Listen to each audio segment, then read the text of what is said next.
Or maybe we're just live. Oh yeah. Okay. Welcome if you're watching. This is Mark Largent, and I am joined by the amazing Max McGuire, who I'm excited for you to get to meet, and also for me to get to meet since we've never actually spoken in person before. Max, welcome to the show. Thank you very much for having me. Yeah, we just spoke for the first time about 5 minutes ago. Yes. Yeah, thanks for having me. Amazingly, you're English. Yeah, that is the thing. I am English. Yeah, I'm from Manchester, UK, so north of England. It's quite funny because whenever people hear that I'm British, most people assume that I live and or are from London. Right. But yeah, no, not Manchester. Yes, that's everyone when I'm in Texas thinks I'm from Dallas, but I am from Dallas, so that works out. So Handy. Yeah, I picked the right place. Want to say hello to Le Chat Bot. I'm not sure if that's a real person or a chat bot, but they're giving us a little Vulcan salute. So hi to you. Well, thanks for joining us. So first off, Max, I wanted to ask. I got a lot of things to ask actually, because I've never really gotten a chance to interrogate you. But how did you get into music? What was your journey getting to where you are now? I guess it probably starts way back where I was probably about 4 or 5 years old, and well, I have an older sister who's 3 years older than me, and she started getting piano lessons when we were really little. And as the younger brother, I kind of just wanted to copy everything that she did. So she got piano lessons. I had piano lessons. And then she started playing the violin. I also started playing violin for a while. So yeah, I've kind of played piano and been learning music since I can remember, really. So it's always been sort of a big part of my life. But in terms of getting into it as a career, so I was studying music production at Leeds Conservatoire here in the UK, and we had this week in the sort of term where you had to do 1 week of another course, like another pathway, and I just randomly chose film music, and it was actually because I kind of thought it would be the one with the least amount of work in the assignment afterwards. So we did this week in doing this film music course, and there was this one sort of seminar in particular was sort of the spark that kind of set off the whole trajectory of where I am now, which was we analyzed this scene from American Beauty, the plastic bag scene. It's quite a famous scene with Thomas Newman's score, and and that was like the spark that sort of set it all off. And then when I was leaving university, I decided to set up my own company and try and make a go of it. And basically, from there followed a number of difficult years. I'm sure anyone that's tried to set up their own company in any industry knows how hard it is to get it off the ground. And then Max, kind of, are you still there?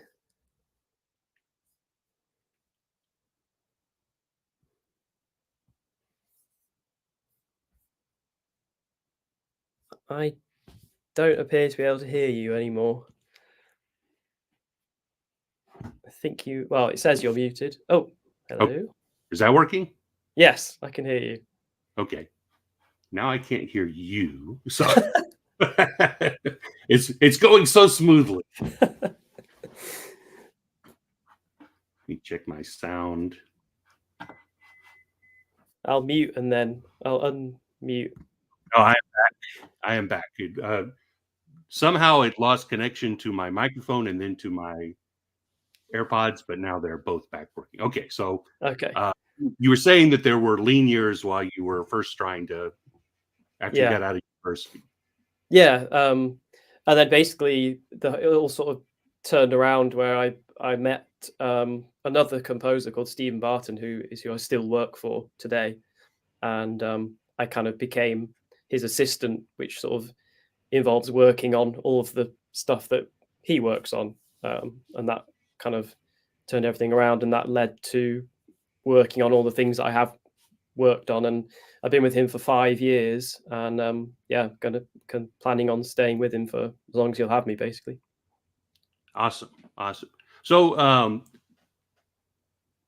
talk a little bit about of what actually goes into the scoring, because in my mind, when I was growing up, John Williams sat at a piano and played a couple of keys until he got the Raiders of the Lost Ark theme, and then then he waved a magic wand at an orchestra, and it happened.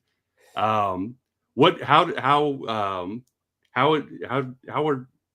guess what's the normal process, or what is your process with so we can understand kind of the roles and how the magic happens. Well, gosh, I wish it was as easy as sitting down at the piano and just the Raiders of the Lost Ark theme comes to you from some divine inspiration, because it's definitely not that easy. But I guess it depends a lot on what it is that you're working on, because I've been lucky enough to work on some video games, and I've also worked in TV, and I've also done a sort of a few films as well, like the stuff that I've done with you, for example. But I'd say usually what will happen is that I will get a cut of whatever it is that I'm working on, and how locked that cut is varies depending on the production. So I've worked on stuff where I'll get the cut of something that says final locked cut for the network sort of thing, and then it changes the next day, and messes up everything you've been doing. So yeah, I'll basically get a cut with what's called temp music, or like a guide track, basically. So whoever the music editor is will put in music that already exists, that sort of is a guide to the composer of the sort of feeling that is required for that scene.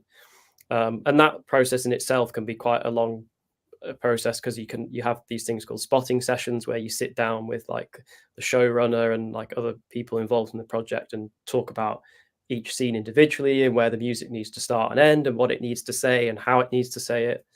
But by the time you get to a temp track, then it's a case of setting up it. Well, in my case, I use a program called Cubase, and basically beginning to program all the instruments in and lining it up. And sometimes then that what you write will go on to be recorded in a live situation with a live orchestra, and then in which case then the cue needs to be orchestrated, so there's like a musical score with notation on for the players to play.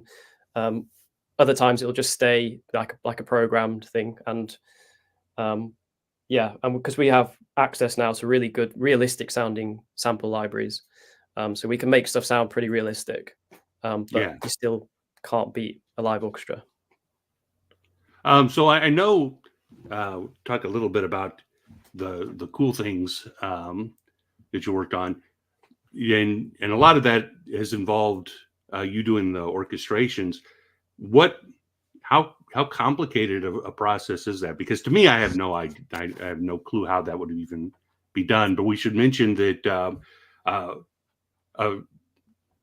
significantly for me, you worked on season 3 of Star Trek Picard, which was an awesome show for us Star Trek fans, and a nice send off for the Next Generation, and included a lot of music from previous Star Trek films and the Next Generation TV show. And of course, you mentioned the video games, which 2 of those are the Star Wars. Because I was trying to think. You've worked on Star Trek. You've worked on 2 Star Wars games. You worked on Multiverse, which was a DC Warner Brothers thing. You've almost worked on every major franchise there is. I think you've got to do like Harry Potter and a couple of others before you can lay claim to having worked on everything. But so I know that's chiefly something that you've done working for Steven. Exactly how is that done? So yeah, orchestration is, again, it's one of those things that can change between different composers, because it's essentially what it is when I orchestrate music for Stephen, like on Star Wars or Star Trek or whatever.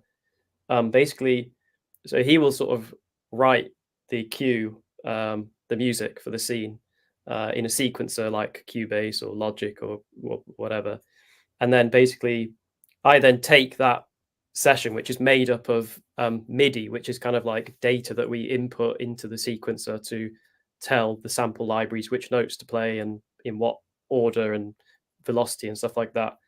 And I basically take that information and turn it into a score, which I'll make in a program called Sibelius. So, and sometimes I'll get the MIDI will be kind of like 90% of the orchestration is already done, and it's a case of me sort of tidying it up.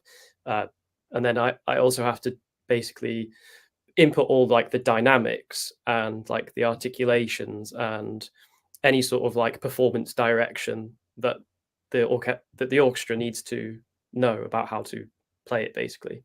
So yeah, sometimes it can be like, it's kind of like a case of tidying it up and just making sure that the orchestra can read the music as like efficiently as possible. And sometimes, depending on basically how short on time we are, sometimes there's actually more orchestration to do where I'll sort of have to distribute parts across different instruments in the orchestra. So like Stephen may not have had time to, for example, program every single woodwind instrument, but kind of all the notes and the harmony and stuff are there. But I've got to sort of go, well, that should be flutes, and then the oboe should do that, and then that can be doubled by clarinet, sort of thing. So yeah, it's basically that, if that makes sense. Yes. So when you're doing that, you already know how many people are in the orchestra, or is that something that you have to accommodate on the day, or how does that work?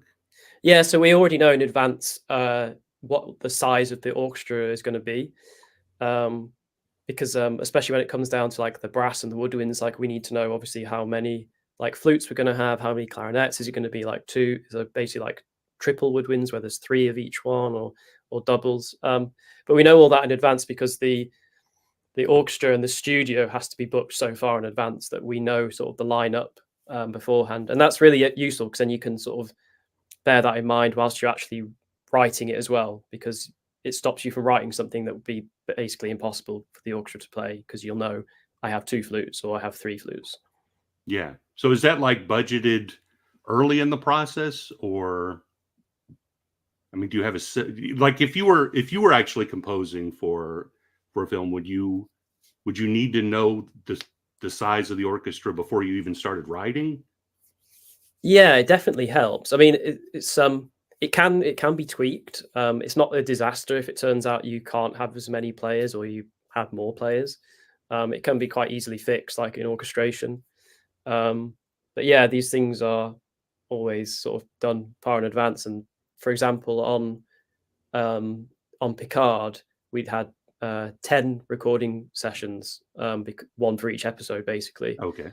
And for that, for a large part of that, we do a process called striping, where you record the strings and the woodwinds together in one session, and then in the morning and then in the afternoon you get the brass players in, and then you record them separately, and it just gives you have more flexibility when it comes to editing and mixing the track as well.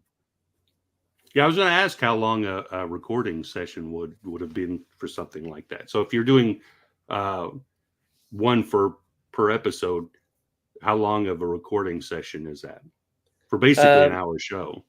Yeah, I think we were doing I can't remember if we're doing doubles or triples, but we usually do sort of 3 hours with the strings and the woods and then 3 hours with the brass.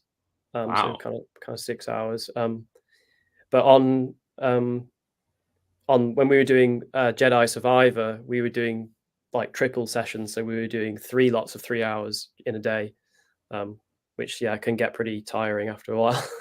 Yeah. When I read there's like 8.5 hours of music for Survivor. At least that's what the article I saw said, which is a tremendous amount of music. How long did it take if you were doing 9-hour days, how long did it take to do the whole score? Oh, so we, I think it was a roughly 28 days of recording for, Wow. for Jedi. And I think we did over 20 days at Abbey Road, and then we did some days at Air Studios, which is also in London, and then a couple of days also in Vienna. So yeah, it was that was just unheard of, like the amount of recording we did for that. Is that because you'd worn out all of the orchestras and you needed to go find ones that still could play? yeah. They when they see us walk in the door, then they run away sometimes. But yeah, and well, the thing actually with Abbey Road is that it can be quite difficult to actually get time booked in because it's in such demand. It's the most famous studio probably ever. Yeah, but we do have a question from Cheddarfish, who jumps ahead a little bit. He goes, Max, do you get to see the final cut of Star Trek before you start to compose, or do you take same reference or maybe some reference from the original episode on which the Star Trek episode is based?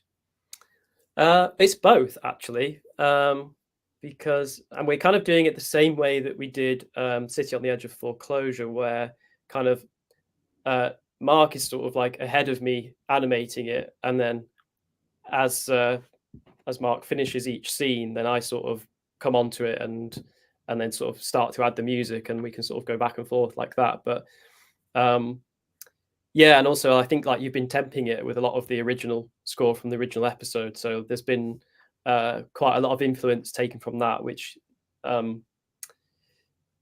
think will come across in the music. We've been having quite a lot of fun with that, haven't we?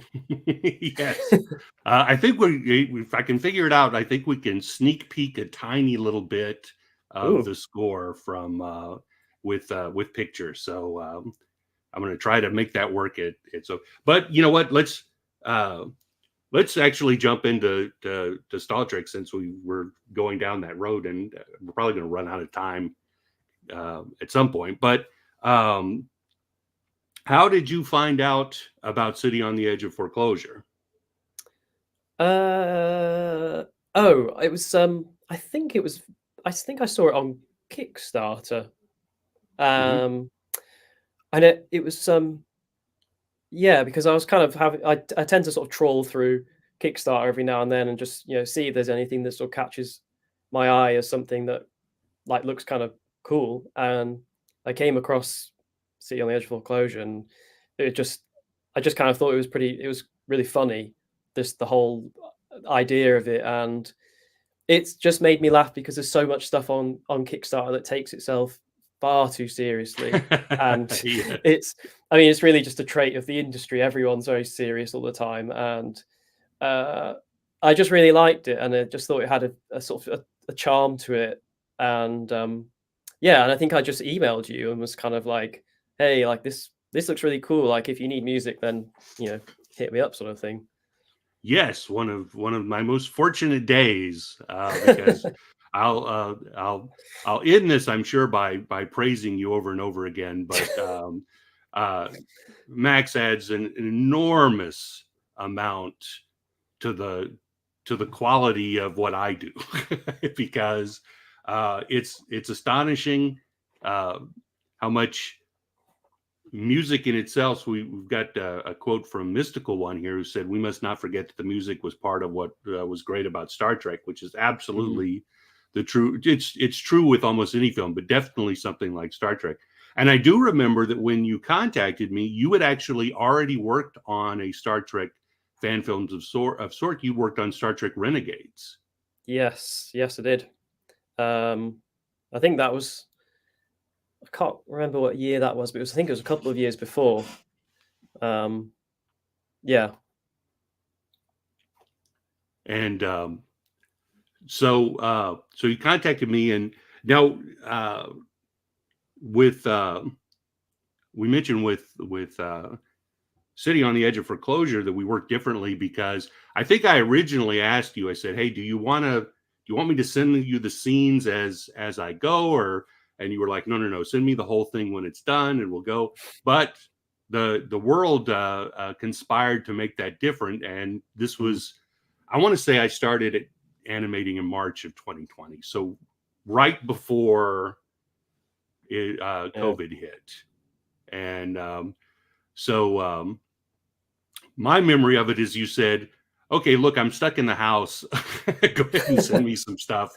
I can start working on it. Yeah. That was exactly what happened. I think we were all desperate to try and just do something, creative. And I considered myself lucky that you were doing it, because everything that I was doing just stopped, just stopped dead in its tracks. And then, this came along, and it's just really fun music to write, and that's the thing. That's my favorite thing about Star Trek is the music is so serious, which just makes just really sells like the gags and because I just don't think it would work the same if it was all sort of like funny, because obviously we have like moments of sort of funny bits of music and stuff, but like all the sort of big moments are all scored as if it was the real thing. So right. Yeah. It's that idea that it's a serious situation, but it's ridiculous what they're doing. So, I try not to do really funny voices or wacky line readings. I try to play it as if they're actual characters and this is really going on, even if it's just really dumb. And but one thing I remember is that when you had sent me some sample tracks, and the thing that I knew made you perfect for City on the Edge of Foreclosure was that you had done a lot of really emotional things. Because City on the Edge of Forever is actually a very emotional show. It's a love story. It's got this thing, and I love the idea of you being able to bring that level of emotion to something that really didn't warrant that emotion. So you kind of added that into where the puppets could never. One of the hilarious things about doing the puppets is they don't blink, they don't have facial expressions. You can kind of cock their head, or you can maybe change the framing or something, or have them move a little bit to try to get to do a reaction shot. But they can't suddenly look sad or even look angry. They're just what they are. And so the amazing thing for me then was that since you were working on it, right behind me, Max says that I animated, and then he plays catch up. But the other way, it's really the other way around. Max is a writing machine, and I'm constantly trying to work hard to keep ahead of him. So, I guess, I'm sure you said that, and we've talked, of course, that it's fun to work on, because I do try to. My feeling on this is I don't want this to be a chore for me, and I certainly don't want it to be a chore for anyone else. I think there's an element of Star Trek that this is just for fun, and so I hope that you do that. But it still work. How was the experience overall with City on the Edge of Foreclosure? Because it was, I don't know if you're used to working that long on something. Was there a sense of that? Because I don't think I finished it until like maybe February of the next year. So it was almost a year. Is that normal, or how would that compare to working on a real movie? It was. Yeah, I guess because it was kind of spread out a little bit, wasn't it? Because there was like a sort of there would be like a few weeks where you were working away on the next scene, and like you said, I was sort of like chasing you down the whole time, like kind of basically catching you up and stuff. But it's it's for a film, that's a long time. But in terms of like in some of the games that I've worked on, they're like 2 to 3 year projects. Wow. Like Jedi Fallen Order, it came out in 2019, but it was kind of started, the music sort of experiments began in like 2017, and then we spent 2 years doing Survivor, and like one of those years was basically we were writing it and recording it at the same time, which can get pretty intense really quickly. Yeah.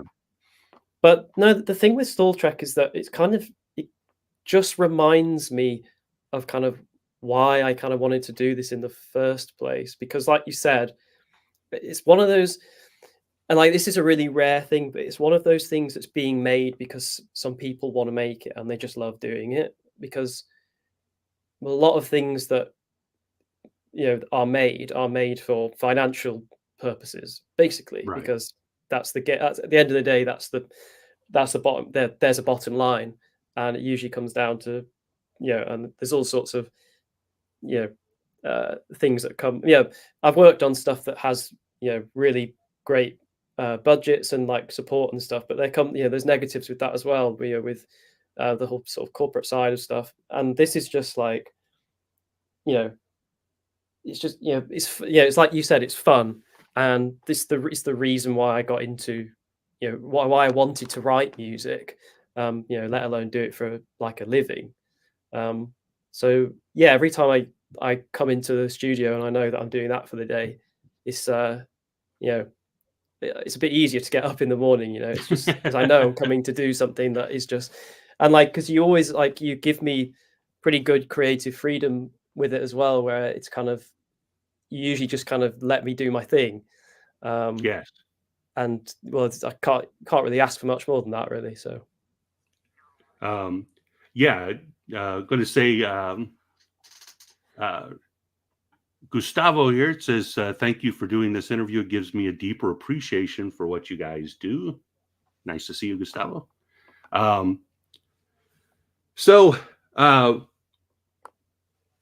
think I know the answer to this, but how much of a Star Trek fan were you before you got into doing Star Trek music?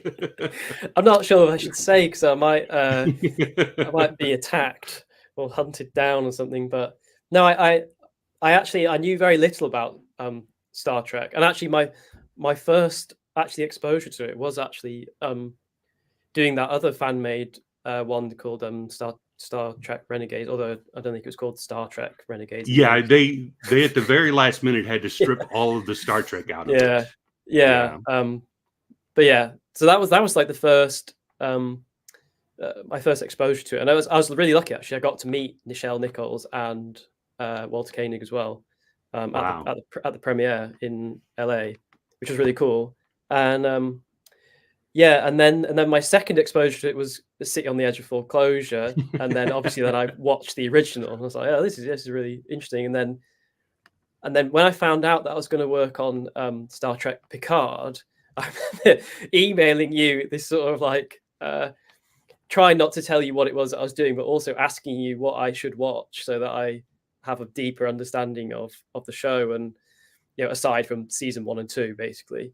I probably gave it away what I was doing, but I was. You were very cryptic because first you asked if I was going to become well versed in Star Trek, what episode, what you wrote, and you're sitting there going, well, there's been like I don't know how many different TV shows with hundreds of episodes and more than 10 movies and stuff, and so I was going like, well,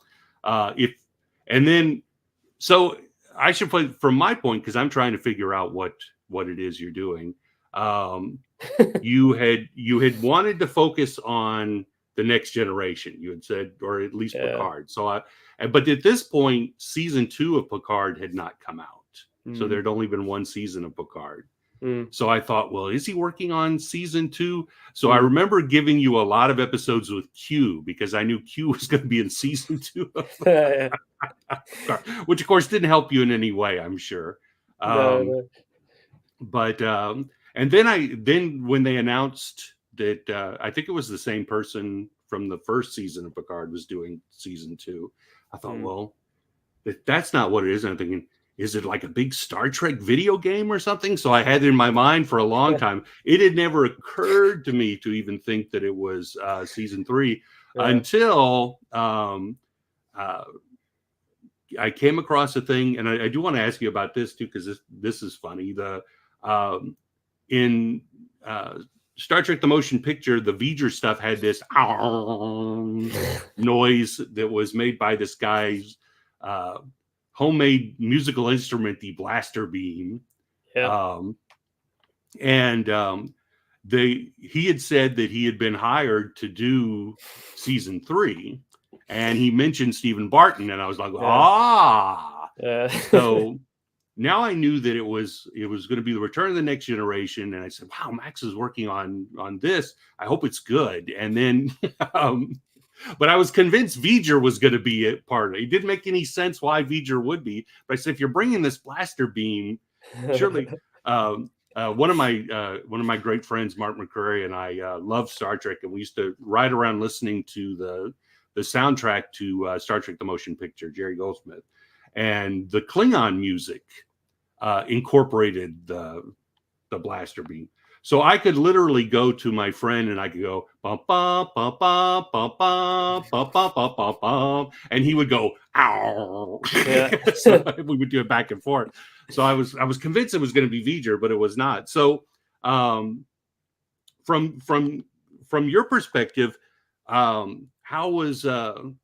excited were you? Were you intimidated? What was the feeling when you found out that Stephen had been hired to compose Picard season 3? Yeah, that was funny. Because the blaster beam player, Craig Huxley, I think he sort of accidentally leaked that Stephen was doing it, because it was supposed to all sort of be under wraps, and then from there it was just kind of like, well, we may as well announce it now. But yeah, I emailed you and said, look, I know this is what I know. You can't tell me, but I know this is what you're doing. Yeah, I was like, I'm not doing it or something. But yeah, no. So yeah, working on Picard was a real roller coaster, actually, because it was kind of the first sort of TV that I had done. I'd done a little bit of TV before. I worked a tiny bit on a series called 12 Monkeys, which was also Terry Metalis, the thing that Stephen did the music for. It was like I did a handful of cues for it. This was the first time that I was kind of fully hands-on, and the thing with Picard season 3 was right from the start, sort of Stephen's idea and Terry's sort of idea was that we wanted to try not to reuse anything unless we basically ran out of time and or money. So we were scoring every single episode from the ground up, and the nature of the series is kind of, I mean, if you watch episode 1 and 2, it's kind of straight into the action. There's not really any of these sort of long conversations or anything. It's really sort of full speed ahead right from the get-go. And even by the time you get to episode 4 is just kind of like a film. It's like and then that's not even halfway through the series. I remember actually being on the spotting session for episode 4, and I could just see Stephen's face he looked slightly worried by the sheer amount that we had to do, and the level of it and the density of it. But the great thing for me is that, because there was so much to do, I had the opportunity to also write some of it. Yes. So obviously Stephen is the lead composer, and he's doing absolutely as much as is physically possible, and I'm just kind of helping him wherever I can. But yeah, it was a real roller coaster because I started out on it quite well. Like, a lot of the stuff that I was doing was kind of Stephen liked it, and it was like going through and being approved and stuff. And then I started to struggle a bit. Episodes 2 and 3 were really hard. They were just really hard episodes to score, basically. And then sort of from the middle of the series, from sort of episode 4 onwards, I kind of began to find my feet with it again. And but I do think, and something that Stephen said to me, is probably the hardest thing that I will ever work on. It was a really difficult thing to score, but at the same time, it was incredibly rewarding. And we got to, like I said, score it from the ground up for every single episode, and we get to play with some of the original themes and stuff, like bring those in when the sort of time is right. And Stephen wrote a whole bunch of new themes for it. So we have like the Titan theme and the family theme and stuff like that, conspiracy theme as well. And yeah, it was really daunting. And it was funny because we were also working on Star Wars at the same time as we were doing Picard. So there was days where I was coming into work, and in the morning I was doing Picard, and in the afternoon I was doing Jedi Survivor sort of thing, and it was just mad, basically. But well, so I'm going to ask this, but first I'm going to preface by the fact that there are a lot of Star Wars and Star Trek fans who would feel that you're playing both sides of the fence with, working on both of those. But I mean, there's a stylistic difference between Star Trek and Star Wars. I don't think Paramount knows that. I think that they think Star Trek is their version of Star Wars, but they're two different kind of not just style, but they're Star Wars is space fantasy and Star Trek is science fiction. So there is kind of you talked about those things being on Kickstarter being very serious. I feel like Star Trek is way more serious than Star Wars is. So was that something you felt consciously about when you were working on the two different things? Did you approach one? Did you put on a Star Wars hat and a Star Trek hat for the two, or was there a lot of crossover? How was that for you? Well, the thing with Jedi Survivor was that it was the second game. So obviously we had Fallen Order before, so it was kind of like I knew the music inside out, like the Star Wars Jedi music. I know it inside out because we also wrote. Well, Stephen and Gordy wrote like 7 hours of music for the first game. I orchestrated a fair bit of it, and I also went to all the recording sessions. So I'd kind of like the music we were doing for Star Wars is I'd basically been studying it for like 3 years. So it was just kind of imprinted into me, like what it is that makes that music that, basically. And with Picard, it was obviously the first time I was stepping into that the Star Trek world. And it was interesting because season 3 is very different to season 1 and 2. Yes. In pretty much every single way, and in some ways it's almost kind of its own thing.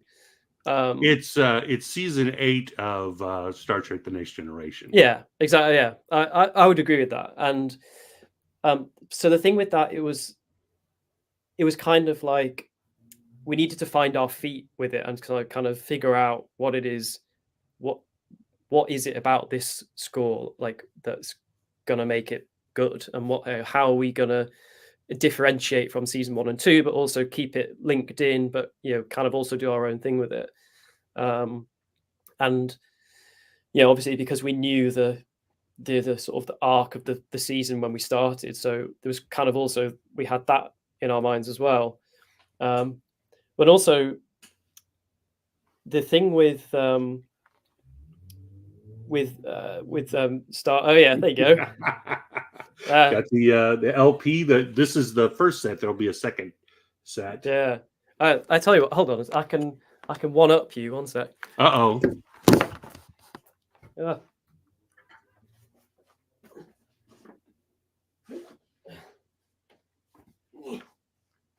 There you go. Oh. Wow. Yeah, I guess that's a little bit better than mine. There you go. My headphones back on now. Yeah. That's a little better than mine. Yeah. But yeah, the music for like Jedi Survivor is it's just a lot of it was like fully orchestral. Jedi Survivor, like there's very little sort of synth stuff going on, and Picard was like much more hybrid sounding. So although we obviously like recorded orchestra for it, it was like a lot of it was underpinned with like electronic percussion or like sort of big sounding percussion and like synths and like pulses and stuff like that. and also a lot of the music that I wrote for Jedi Survive was kind of gameplay music, so I didn't actually have anything to score to. Whereas Picard's all obviously to picture lock. Yeah. So yeah, they were quite different, really, in that sense. I'm going to ask you about that first, but my friend Mark McGuire heard me mention it and decided to give me this nasty comment where he says, "This is McGuire. Question: some actors feel that doing comedy is demeaning. Do you ever feel like Star Trek would hurt your career?" It doesn't, but was there ever a concern of that? So my great pal wants to know if you were embarrassed to work on Star Trek. Wow. That's all the time we have for today. Yeah, I've got to go now. No, absolutely not.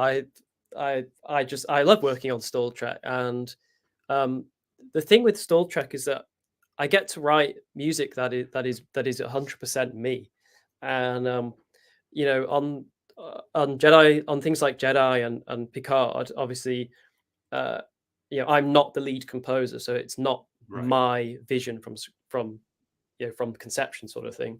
I do get a lot of like creative freedom with Stephen, and I love working for Stephen. And like I said at the start, I'm going to continue to work for him for as long as I can. But when I get an opportunity to do something that is 100% me, and it's also just happens to be a genre of music that I'm quite well versed in, given the last few things that I've worked on. No, I love working on Star Trek, and I'm proud to do it, and I'm glad that I've been allowed to do a second one. I actually feel now is probably a good time to give some praise to you, Mark, because I think what you are doing is just really fun and really cool. And I mean, all you have to do is read the comments on the YouTube of City on the Edge of Foreclosure, and the people love what you're doing. And I actually think it's I just think you're incredibly talented, and I'm happy that you're having me on for a second go. Well, thank you. I was really hoping that I was petrified that you were going to say, "Look, I'm working on big, real Star Trek stuff now, so I can't work on your little puppet show anymore." So I was thrilled that you were willing to come back, and it's once again. I mean, this is a completely different movie than City on the Edge of Foreclosure, because this one is a tense, exciting space monster thing. And I know we've discussed a lot the idea, and I think you've really brought to it, is that to me, this is a monster movie. There's a big thing out there that wants to kill him. And so you've brought so much to that. So I think what I want to try to do, I'm going to see if this works, is, so I wonder if I can add a media slot.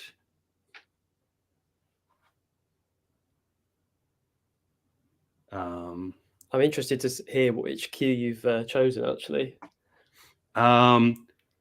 Well, let me discard. I'm going to try something unorthodox and see if I can drag this into. Can I say run VT before you press play? Okay. If I can figure out how to do it, I've now teased that we're going to have this, and yet I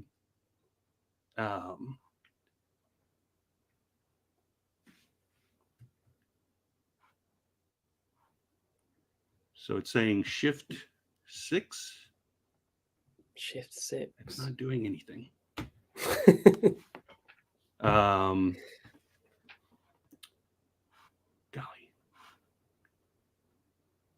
It's funny that I can bring it in, and it says, it shows a little plus sign like I am.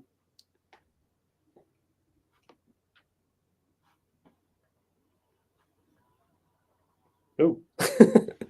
But like all of the ones that seem to have like us adding a video to it does not seem to be working. Let me see. I apologize, everyone, for not knowing what I'm doing, but I have not really done many of these. And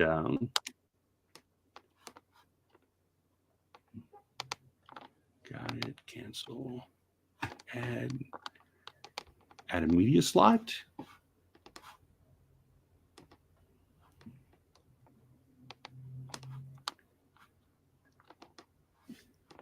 Oh, the tension's really building. Yes. I'm getting excited. Look at that. Now we have a black screen with nothing on it.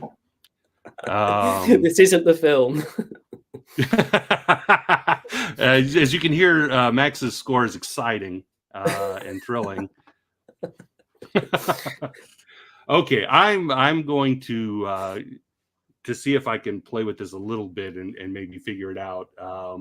But what I was gonna do, if we could actually see this very exciting scene, is talk a little bit about how you approach scoring a shot. I mean, unfortunately, we don't have this example to show, but when you're looking at the scene to write music for it, how exactly do you approach it? Acknowledge Terrence here. I love the Star Trek concept in videos, but I'm not so hot on the behind the scenes stuff. Keep up the good work. Well, thanks for joining us anyways, Terrence.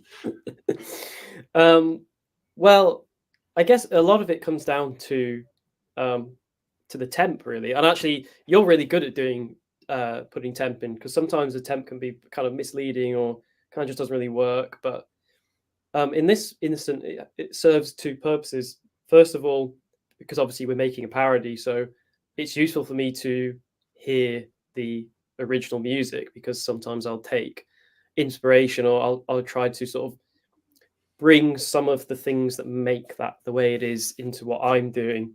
And sometimes I'll be more on the nose with it, and sometimes I'll kind of be more subtle with it.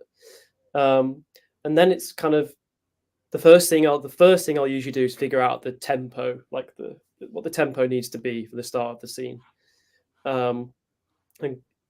And usually sometimes I'll get that from the temp, or I will watch the scene down with no temp and kind of see if I can feel what the tempo should be, because sometimes you can kind of just feel it, like if it's lots of fast cuts, or like the way that the sort of scene progresses.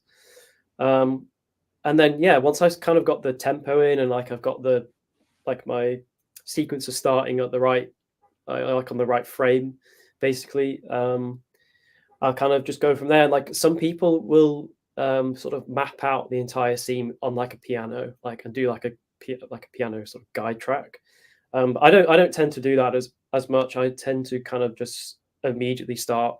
So if the scene starts with like sort of big brass thing, I'll kind of just start programming the French horn straight away, and then sort of build out the rest of the brass from there. And I'll maybe do two, 3 or 4 bars at a time, and kind of pretty much fully orchestrate it from top to bottom. And then it's just a case of how long is this idea going to go on for, and how does it need to end? Is it going to slowly get quieter, or is it going to get bigger? Is it going to suddenly stop when something in particular happens on the screen? And there's that so far in this stall track, there's been quite a few kind of hard cuts where you sort of one scene ends, and then next minute you're straight back into the action, and it starts all full blast kind of thing. That's kind of my general process, and a lot of deleting and redoing and playing it back and going, this is terrible, I need to do something else, or going away for lunch and coming back and going, what was I doing? But somehow gets done somehow. So how do you think of it as far as how one goes as the overall, right? So you're working on an individual scene. Yeah. Are you thinking of the big picture, or are you more responding to what each scene is, or how did? It's a bit of both, really. So one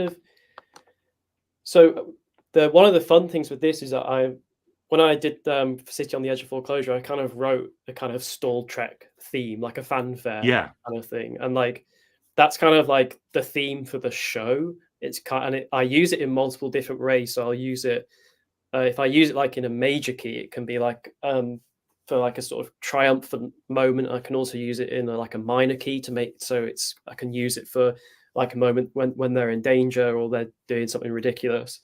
And so I have like that theme's always in my back pocket, and that's kind of the backbone of the entire score, and kind of everything sort of stems out from that. And in this one, in Doomsday Machine, we've written a couple of new themes. So I've basically sort of written a theme for the Doomsday Machine, and that's sort of scattered throughout. And it doesn't necessarily need to be when it's on screen. It could be when they're talking about it.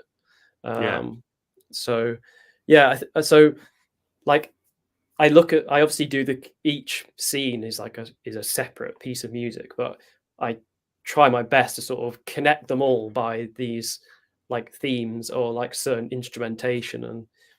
And so that Stalled Trek theme that I mentioned earlier is almost always played by trumpets, or like high up in sort of French horns. So it's just like super recognizable, and it's just this kind of little fanfare. And sometimes I'll just use like the first 4 notes of it or 3 notes of it, and sometimes it'll be the whole thing. So yeah, it's like using this thematic material to kind of tie it all together, basically. Yeah, one of the things that you did in City on the Edge of Foreclosure that I loved was you actually during Edith Keister's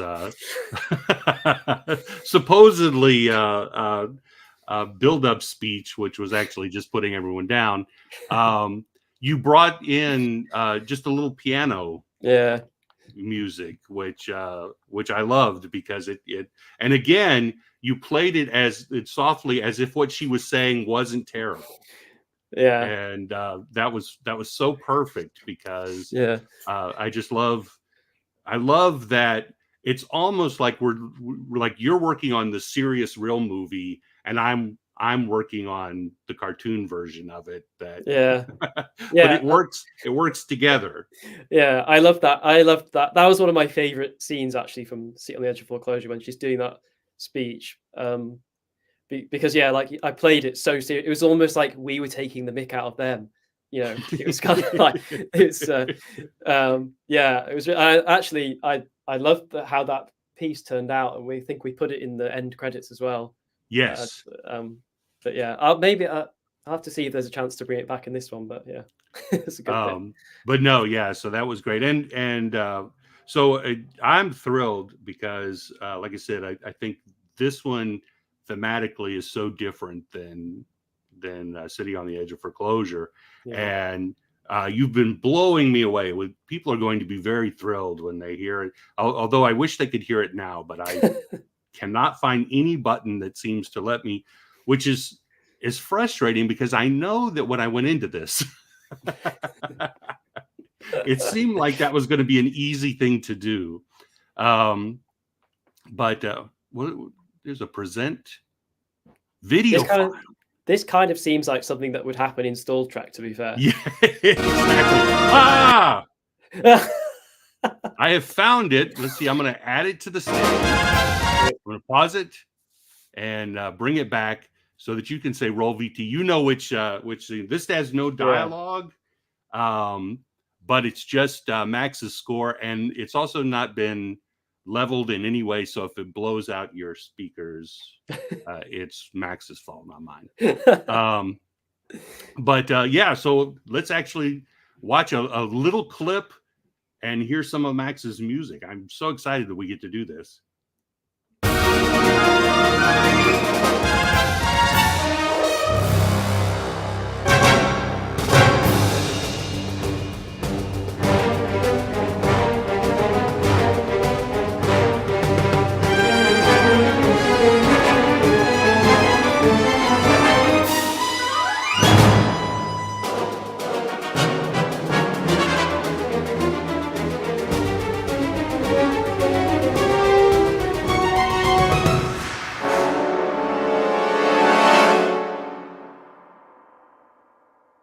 All right, terrific. I'm glad I figured it out.